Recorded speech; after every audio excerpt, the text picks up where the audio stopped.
President Rodrigo Duterte as resource person at naniniwala siya mas malaki po yung possibility na dumalo si former President sa ilo-launch nilang Senate investigation. Your comment on this po. Very good. In fact, sabi ng Bible, 2 is better than 1. Oo. Pero may partner na kami sa Senado when it comes to investigation.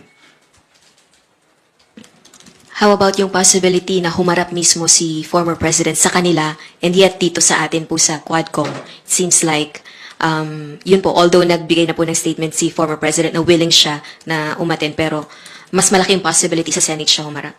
Well, it might be. It's up to him actually. Although he in-indicate na niya na haharap siya if he's invited. No? So, sa amin, okay na okay yun eh. Hopefully, he will come and clear the air and say what he would like to say. You mentioned earlier, Kong, na next hearing, EJK ulit yung topic. Are we not going to formally invite the former president to finally face the Quadcom amidst these allegations po against the war on drugs? We will still talk about if we are going to have the EJK or the POGO or the drugs about it. But definitely, we're going to invite the president. I do not know when, no? Sa akin, if we're going to invite the former president, hindi muna namin iimbitahin ng maraming mga iniimbita namin, no? So that he could be able to freely say his piece. Mahirap naman kung napakaraming iimbitahan namin and then maghihintay siya na matagal. We do not want that to happen. Sorry, sir. Pero hindi ho ba maaapektuhan yung pong inyong investigation na ginagawa kung sa Senate siya unang humarap dahil naka-8 public hearing na po yung Quadcom and palagi pong nadadrag yung pong si former President Duterte? Hindi naman siguro sapagkat malalaman naman namin kung ano nga sabihin niya sa Senado. Whatever he will say, no, babantayan namin maigi yan. Yes. Sorry. Good morning po. Janes Capante, GMA News Online. I asked Secretary Panelo yesterday about po yung plano ng Quadcom to investigate the possible use of Intel fund to fund the reward system Yes. in killing drug suspects. Ang sabi niya, one cannot launch a successful war on drugs without effective legal strategy, which necessarily will involve funding from the government. Police operations must be sufficiently financed for effective enforcement of the laws against drug trafficking. But he did not mention flat out na we did not use the Intel Fund. Wala siyang ganong statement na categorical.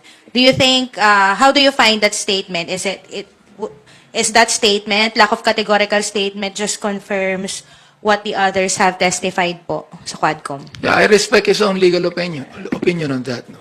Marami naman siguro mga legal opinions ng iba't ibang abogado. No? That is own legal opinion. So, sir, confirmation kaya yun na. Nagamit nga yun, sir. Ang haba ng statement niya, but he did not mention about anything. Hindi namin ginamit yan. Anong ibig sabihin ng hindi namin ginamit? Kasama siya ron? Sir, kasi I was asking yung possibility na yun nga.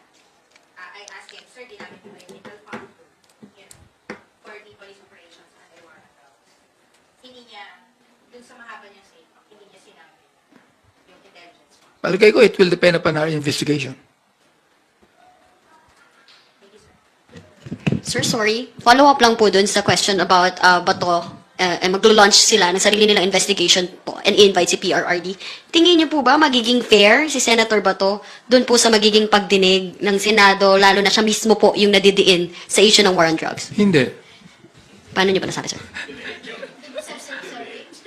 Well, you know, the thing is, he became the Director General of the Philippine National Police during the time of the former president. No? Just imagine, he was only a Brigadier General all of a sudden.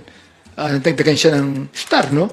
Naging Major General siya and naging Director General. So I would think that he would be more biased than actually balanced in that hearing. No?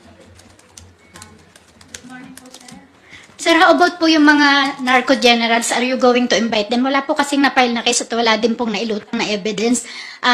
Nabrand po sila dahil close sila sa isang presidential candidate kay former DILG Secretary Marojas na identified doon sa Novotel. Sinabi na pong narco generals agad.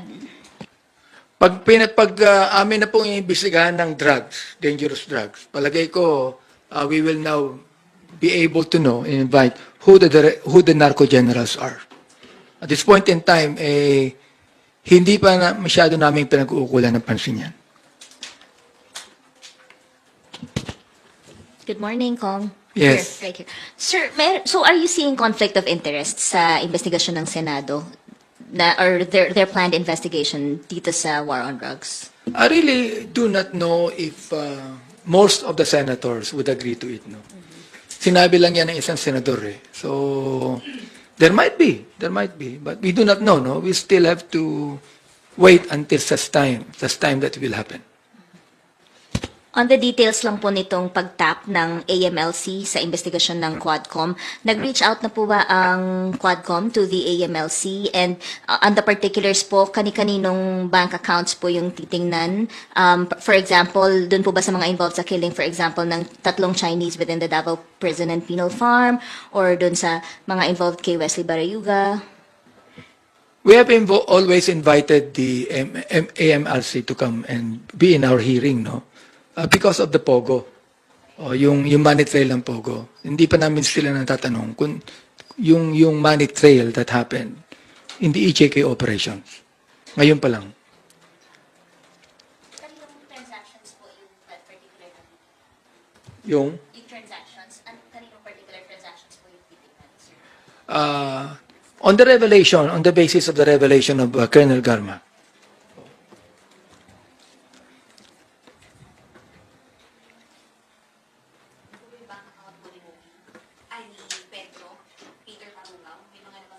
Oo, yung Peter, no? In fact, we are actually looking at the possibility of inviting him to come. Kung sino man yung Peter na yun. Wala nakakakilala kung sino siya. Pero papatigan po yung kanyang bank account sa accounts. Yes, because siya yata yung humawak ng bangko. I don't actually know about it.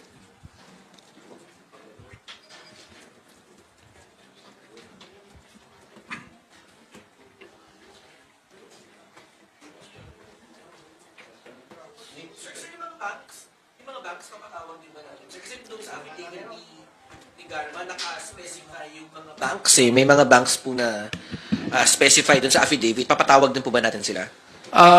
Hindi yata na-specify ni Garma kung anong bangko. Pero sinabi niya na mayroong bangko. So we're gonna find out kung anong bangko yan. Pag nakita namin, nalaman namin kung anong bangko talaga yan, well, of course, papatawag po namin yan.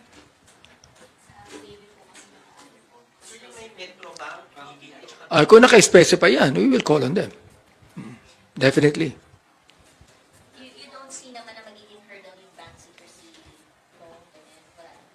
Hindi naman siguro. I mean, I think the AMLA would know about it. I think that the bank would be honest about the transactions. Sir, pero may kasi sir, even yung sa Intel funds, parang hindi pa talaga concrete yung what we know right now. Sa tingin niyo, sir, in the next hearing, malilink na yung possible sources na STL, POGO, and yung Intel funds? Sa tingin niyo, mabubuksan na po doon o medyo... In our hearing, there'll be no let up, no? Ibig sabihin, talagang hindi lang namin tatapusin ito. But we will do everything we can to let the people know kung talagang ano nangyari dyan. Kasi sinimulan na namin eh. And of course, this is about politics, no? The thing is, we would like the people to know na talagang kami gagawin namin na lahat para ma-expose lahat itong mga shenanigans na ito, ma-expose lahat itong mga illegal na gawain ito. Kung may idea na ba ang Quadcom kung doon nga sa nababanggit ni Sandro kanina, Ghost TFF or doon sa STL, anong bulk ng money ang pinanggagalingan po? Kung may idea kami, meron. no? Although we cannot say pa definitely kung ano yun, no? Kahit nasa Pogo may mga iimbitahan kaming bangko tukol dyan to be able to find out the money trail. Pero hindi pa ngayon, pag pinag-usapan ng GH, kasi umaabot kami ng hating gabi, no? Just to talk about a certain a certain topic, no? So, tingnan natin kung halimbawa, masasabi ko sa Quadcom na, okay, sa ating next hearing, pag-usapan natin ng EJK and then Pogo. Pero kung when it comes dun sa reward system, ano kaya ang nagagamit na pera doon? Intelligence fund, Pogo money, STL? Sinabi ko na possibility na lahat nagagamit dyan Oo. STL, Pogo fund, nagagamit din dyan Kasi pag operational expenses yan, pwede mo gamitin yung confidential fund dyan Oo. Nakalagat talaga dyan. Just would like to find out, magkano ba ang nagamit yan? Saan ginamit yan? Sir, may amount tayo. Meron tayong estimate kung magkano lang. Wala pa wala pa kaming estimate kung magkano. Ang inaano namin ganito Kasi sinabi ni Garma, tiered yan 3 level yan Ano? So, pag sinasabi namin, ilan ba ang pinatay? Ilan ba ang pinatay? For example, like, merong pinatay na mayor, merong pinatay na abot ng, I do not know pero malaki.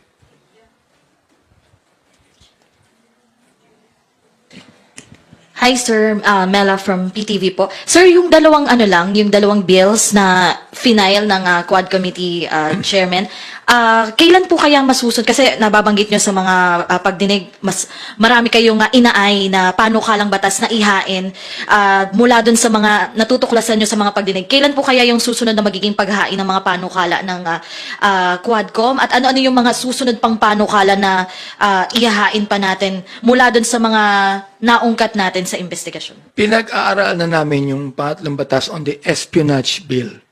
Sapagkat medyo malabo yung batas natin ngayon tungkol dyan. No?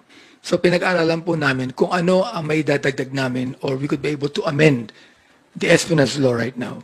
So I think there's about mga 15 na mga draft bills na ifa-file namin, including the death penalty bill on heinous crimes. Kailan po kaya yung mga susunod, sir, na filing? Hindi ko alam we're still studying it and we're still asking our lawyers to look into it. Umani naman ito ng iba't ibang reaksyon mula sa ating mga netizens. Ayon kay Jam Clancy, with the way Bato handled himself in the Senate investigation on Pastor Apollo Quibuloy, what can we expect from him? Pahayag naman ni Leon Garcia, let's file the cases in court after the Quad Committee hearing. Let the courts decide. At ito naman ang saloobin mula sa ating kababayan na si Antonio Rosario, maganda yan para fair games ang paglilinis sa lower and higher house. Gaya ni Abante, dapat imbestigahan ang mamahaling sasakyan at relo. Bakit sa sahod nito nakaka-afford siya na bumili ng 18 million bulletproof car at milyones na relo? Mga kababayan, feel free to comment below para maglabas ng saloobin sa balitang ito.